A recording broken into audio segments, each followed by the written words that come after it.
right? They don't have the capacity. They might be upset. They might be Seeing with sad. different eyes. They're not even on the same page. You're on vacation and you guys have been at the bar all day, You and then know, next thing you know, you get into an argument. in the past life. So it walks out. Yeah, so we want to share with you guys a resource, a tool, a book Yeah. that has like honestly, it kind of like really changed the game on the way that we communicate, the way that we resolve conflict, and is. Yep.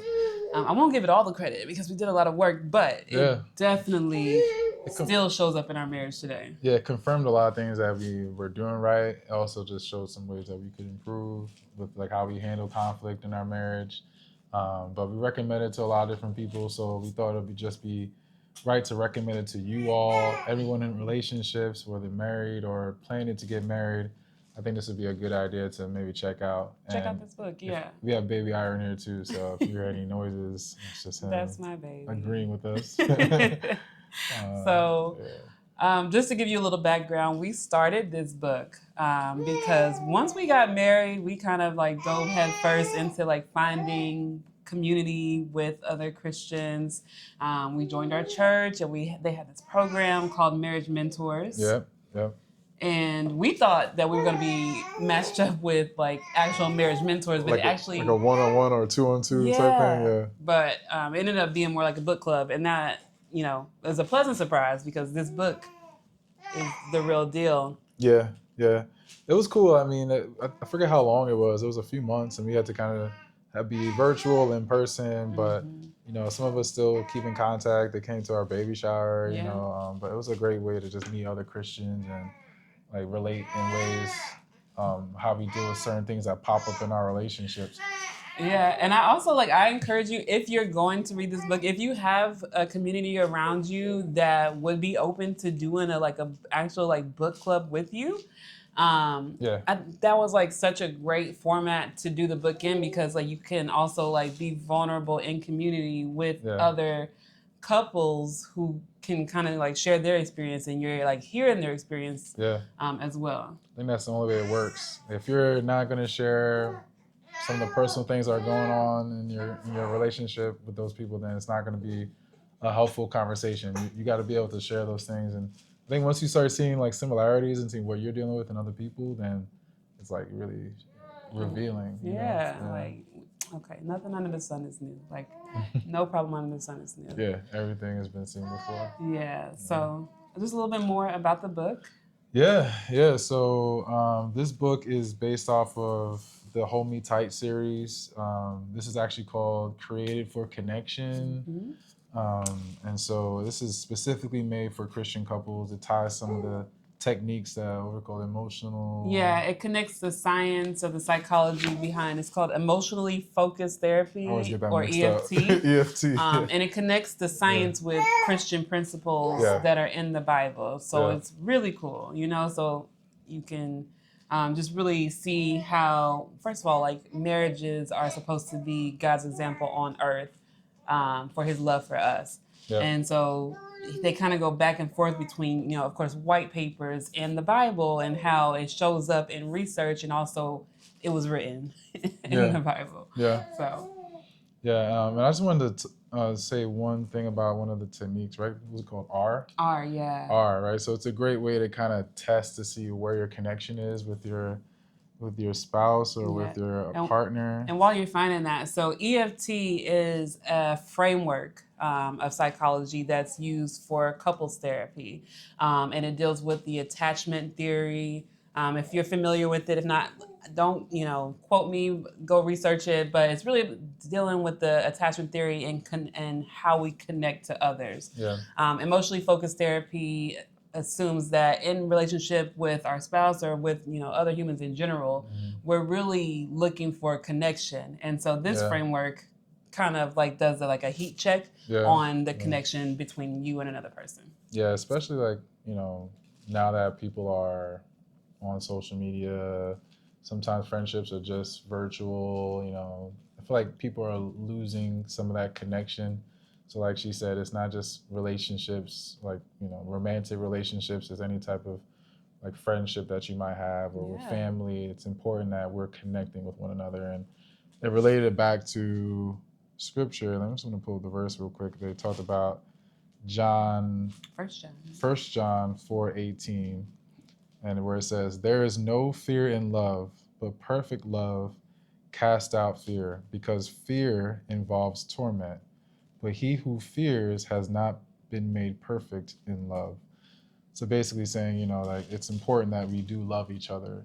Even on references back to, Genesis, where it talks about Adam and Eve and how God created Adam, but then also created Eve as a life partner for Adam. So even from the beginning, we were never meant to be isolated. We were always meant to be with one another. And specifically what that verse or what that scripture means for me, like it hits me because I have struggled with vulnerability. When we talk about attachment theory, I'm avoidant, and you've helped me to be, secure. But like there's a fear that humans have of, that you can have of being seen or being vulnerable. But this framework and the tools that are in this book are going to like really help you to bear it all with your spouse. Yeah. And so. Yeah, let me Get back to it. Yeah, let me pull up this thing. Why is it every time I get there, it just like starts acting weird? Oh man! But the first one is A. A stands for accessibility. Accessibility. What in the world is going on? I can't scroll up. All right. So the first one is accessibility, right? Can I reach you? Most of the time, like, you be arguing and your emotions are. That's right. Yeah.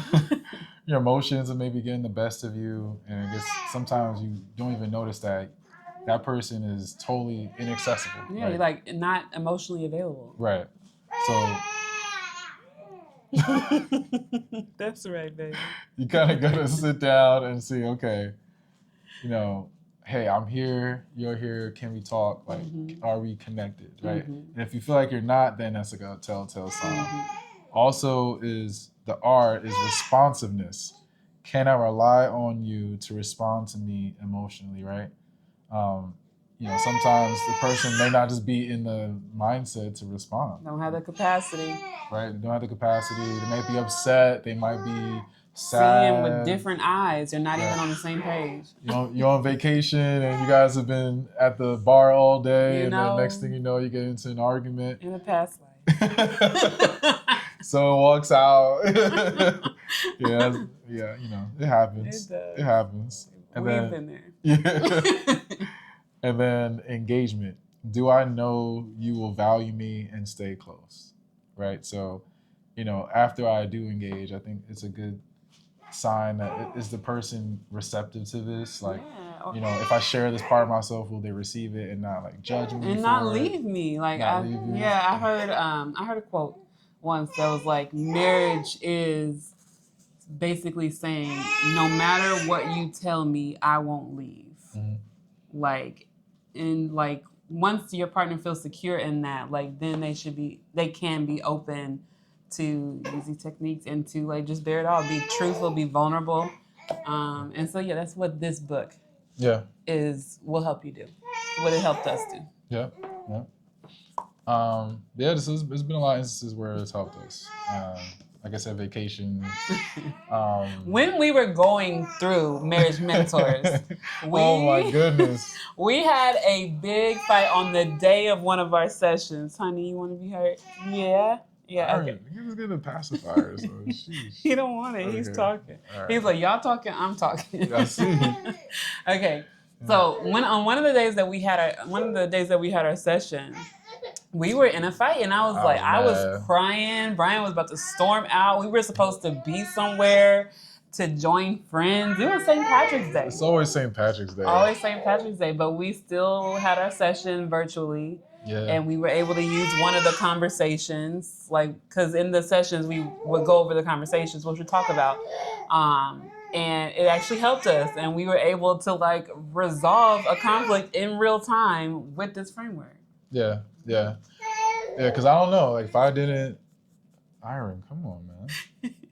Should I just put him on my lap? Yeah, maybe. He's talking so much. Okay.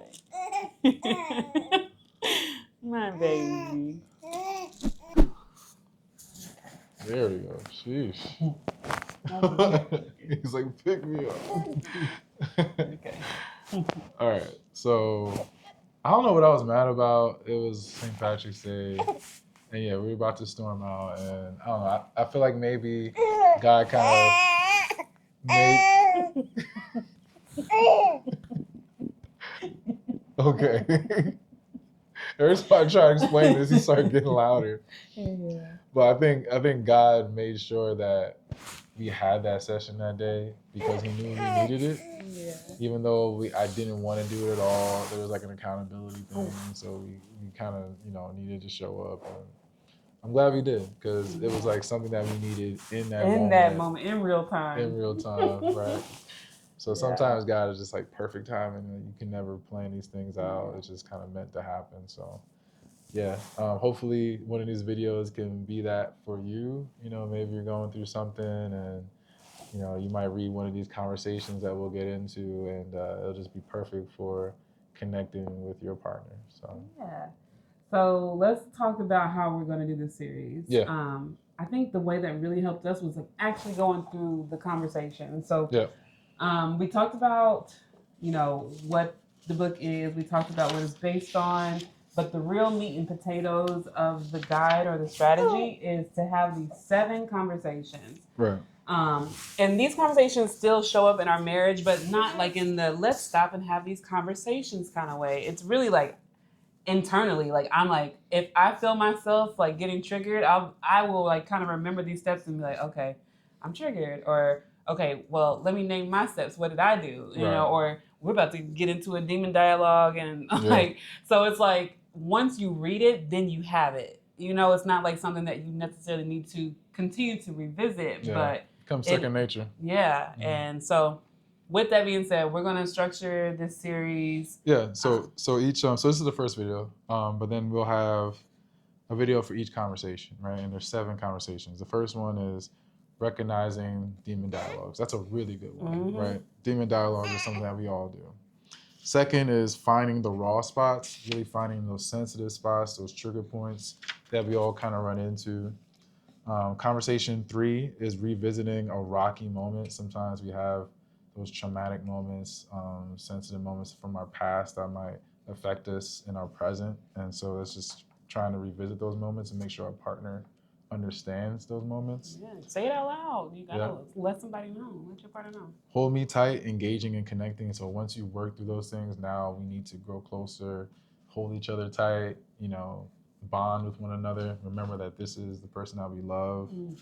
Forgiving injuries is conversation 5. So once you understand that they aren't perfect and that maybe they've hurt your feelings and they've been, they insulted you, there's always, you have to forgive.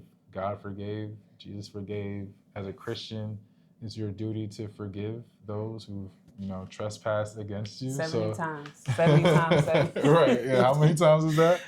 So yeah, that's the whole conversation. We can't hold grudges against people. Bonding through sex and touch. That's gonna be a fun conversation. I mean, as a married couple, it's important that you guys involve that in your relationship. And the last conversation is keeping your love alive. So I think this is like more of like a longevity conversation, implementing this throughout your marriage and throughout your relationship. So, and then we'll just have like probably one more video to kind of wrap everything up, and then that'll be it for the series. So, hoping that you guys watch this. I think it's gonna be really great, especially for couples, new couples, people that want to get married. Tune in. I think it'll be a good conversation. And if you happen to be joining us along in the series in real time, just go ahead and get the book and tell your partner that you got the book, and y'all read it together and read it with us and have these conversations alongside us. Because like I cannot understate just how powerful this book is. Like people think it's hyperbole when I like say read Created for Connection, and it's not. Like it is so helpful. We have offered the book to so many of our people, and it's just a really great resource and a really great tool. So I hope that you'll enjoy this. I hope that you will find this helpful, find this useful. If not, just learn something, because you don't necessarily have to be in relationship to use these. Yeah. Yeah, you can you can be preparing yourself. Yeah. Or just be in community with other people. These techniques are really just useful. Yeah. All right. Well, we'll catch you in the next one. Bye. Peace. Say bye, Aaron. Bye.